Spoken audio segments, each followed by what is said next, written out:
লেবু দিয়ে কখনো গরুর মাংস রান্না করে খেয়েছেন? এর টেস্ট এত বেশি রিফ্রেশিং হয় খেতে, পোলাও কিংবা রুটি পরোটা সব কিছুর সাথেই কিন্তু দুর্দান্ত লাগে। আর এটা বানাতেও অনেক সহজ। চলুন রেসিপিটা শেয়ার করছি। 1 কেজির মতো গরুর মাংস নিয়েছি, গুলোকে একটু বড় বড় করে কেটে নিয়েছি।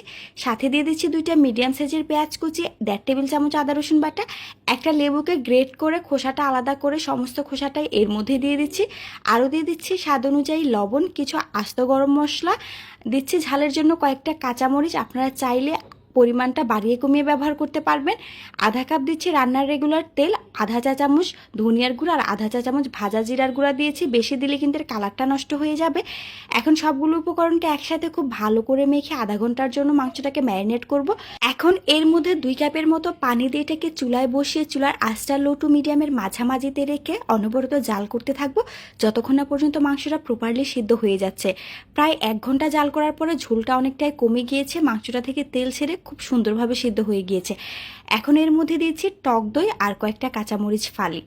এটাকে আরও 2 থেকে 3 মিনিট রান্না করে সবশেষে এর মধ্যে কয়েক স্লাইস লেবু, আরও দিয়ে দিচ্ছি কয়েকটা লেবু পাতা উপর থেকে দিয়ে 2 থেকে 3 মিনিট এভাবে রান্না করে এখন ঢাকনা দিয়ে ঢেকে এটাকে দমে দিব। এ পর্যায়ে চুলাটা বন্ধ করে দিবেন। প্রায় 4 থেকে 5 মিনিট দমে রাখার পরে দেখুন এটা দেখতে কতটা লোভনীয় হয়েছে।